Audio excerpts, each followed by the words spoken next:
SAI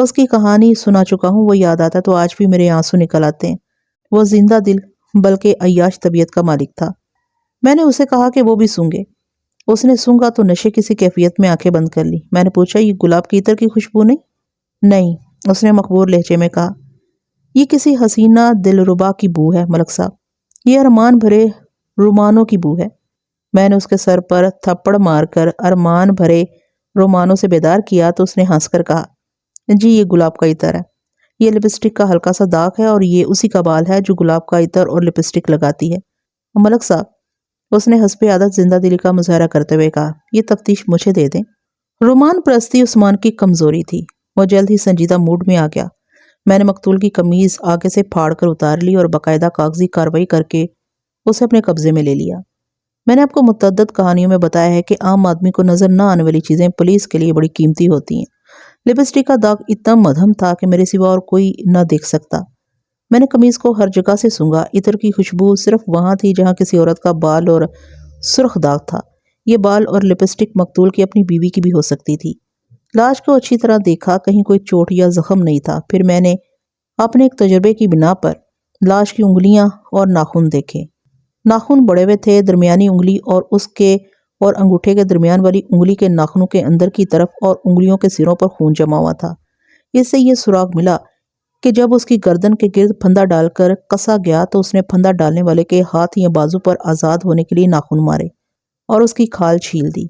مجھے ابھی یہ معلوم نہیں تھا کہ یہ پھندا کیسا تھا، یہ رسا تھا یا چھوٹی سی رسی تھی۔ بہرحال یہ یقین تھا کہ ہاتھوں سے گلا نہیں گھوٹا گیا۔ لاش پوسٹ مارٹم کے لیے بھجوا دی۔ سرکاری اسپتال قریبی تھا۔ رات کے 12 بج چکے تھے۔ عثمان کو ساتھ بھیجا تھا کہ وہ ڈاکٹر کو جگا کر فوراً پوسٹ مارٹم کرائے۔ میں نے ابتدائی بیان لینے شروع کیے۔ جس آدمی نے لاش دیکھی تھی اس سے بہت کچھ پوچھا۔ اس نے بتایا کہ جب اس نے لاش دیکھی تو اس نے پاس بیٹھ کر لاش کے منہ پر اور ہاتھوں پر ہاتھ رکھا۔ جسم گرم تھا، اس لیے وہ سمجھا کہ وہ زندہ ہے۔ اس نے ماچس چلائی تو لاش کا چہرہ دیکھ کر ڈر گیا۔ اس نے مقتول کو پہچان لیا اور قریبی گھر کا دروازہ کھٹکھٹایا۔ ایک آدمی باہر آیا۔ اس نے لاش کو دیکھ کر شور مچا دیا۔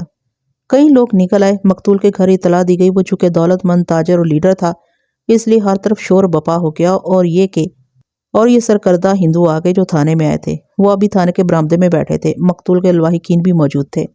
لاش گرم ہونے سے میں نے یہ رائے قائم کی کہ اسے 1 گھنٹہ پہلے قتل کیا گیا ہے۔ وہ ایک قصبہ تھا جہاں شام کے فوراً بعد دکانیں بند ہو جاتی تھیں اور لوگ جلدی سو جاتے تھے۔ موسم سردیوں کا تھا، لوگ گھروں میں دبکے ہوئے تھے، گلی اندھیری تھی۔ وہاں 9 بجے یا اس سے ذرا بعد قتل ہو جانا کوئی عجوبہ نہیں تھا۔ جس آدمی نے لاش دیکھی تھی اسے میں نے اس قابل نہ سمجھا کہ اس پر شک کیا جائے۔ اسے باہر بھیج کر دونوں ہندوؤں کو اندر بلایا۔ انہوں نے بتایا کہ مقتول شام کے بعد ان کے ساتھ تھا۔ مندر میں ایک میٹنگ تھی۔ یہ میٹنگ کو 1 گھنٹہ رہی، پھر سب اپنے اپنے گھروں کو چلے گئے۔ میں نے ان سے پوچھا، انہیں یقین ہے کہ مقتول میٹنگ کے بعد اپنے گھر چلا گیا تھا؟ ان میں سے ایک نے ذرا سوچ کر کہا، وہ ہم سے الگ ہوا تو اس کا رخ اپنے گھر کی طرف نہیں تھا۔ آپ مجھے کوئی اشارہ دے سکتے ہیں کہ اور کس کے ساتھ اس کی دوستی تھی؟ میں نے پوچھا۔ وہ تو ہر کسی کا دوست تھا، ایک ہندو نے جواب دیا۔ اس نے دوسرے ہندو کی طرف دیکھا، دوسرے نے اس کی طرف دیکھا۔ انہیں معلوم نہیں تھا کہ وہ اس تھانے دار کے سامنے بیٹھے ہوئے ہیں جو آنکھوں سے دل کی بات جان لیا کرتا ہے۔ میں نے انہیں کہا، آپ مجھ سے کچھ چھپانے کی کوشش نہ کریں۔ مجھے ذرا سا بھی شک ہوا کہ آپ کچھ چھپا رہے ہیں تو آپ گھروں کو نہیں جا سکیں گے۔ ہندو بڑی عیار اور مکار قوم ہے۔ وہ فوراً میرے آگے بچھنے لگے۔ ان کی حرکتیں خوشامدی درباریوں کی طرح تھی۔ انہوں نے بتایا کہ چھپانے کو کوئی بات نہیں۔ ایک سکھ کا نام لے کر انہوں نے بتایا کہ وہ اس کے گھر جایا کرتا تھا، شاید ادھر ہی گیا ہوگا۔ ان سے پوچھا کہ کسی کے ساتھ اس کی اتنی دشمنی تھی کہ قتل تک نوبت پہنچتی؟ مجھے جواب ملا کہ وہ ہر دل عزیز تھا، دشمنی کا سوال ہی پیدا نہیں ہوتا۔ ان سے کچھ اور معلومات لیں اور رخصت کر دیا۔ مقتول کے لواحقین بھی آئے بیٹھے تھے۔ ان میں اس کا سسر بھی تھا اور اس کا ایک چھوٹا بھائی بھی جس کی عمر 20 سال سے زیادہ تھی۔ میں نے سسر کو اندر بلایا۔ بوڑھے کی حالت بہت بری ہو رہی تھی۔ اس کی بیٹی بیوہ ہو گئی تھی۔ اس سے پوچھا کہ مقتول کی کسی کے ساتھ دشمنی تھی؟ اس نے لا علمی کا اظہار کیا۔ وہ روتا زیادہ اور باتیں کم کرتا تھا۔ میں نے اسے ہمدردی کا اظہار کرتے ہوئے کہا کہ اس کی بیٹی جوانی میں ہی بیوہ ہو گئی ہے۔ وہ تو اس کی زندگی میں بھی بیوہ ہی تھی۔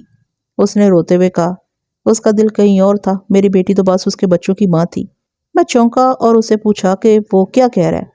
اس نے اسی سکھ کا نام لیا جس کا ذکر دونوں ہندو کر کے گئے تھے۔ اس نے بتایا، وہ سکھ کی ایک جوان بیٹی شادی شدہ ہے لیکن گھر بیٹھی ہوئی ہے۔ خامد کے ساتھ اس کی بن نہیں سکی۔ مقتول اس سکھ کے گھر زیادہ جایا کرتا تھا۔ میں نے سسر سے پوچھا کہ اسے کس طرح یقین ہے کہ مقتول سکھ کی اس بیٹی میں دلچسپی لیتا تھا۔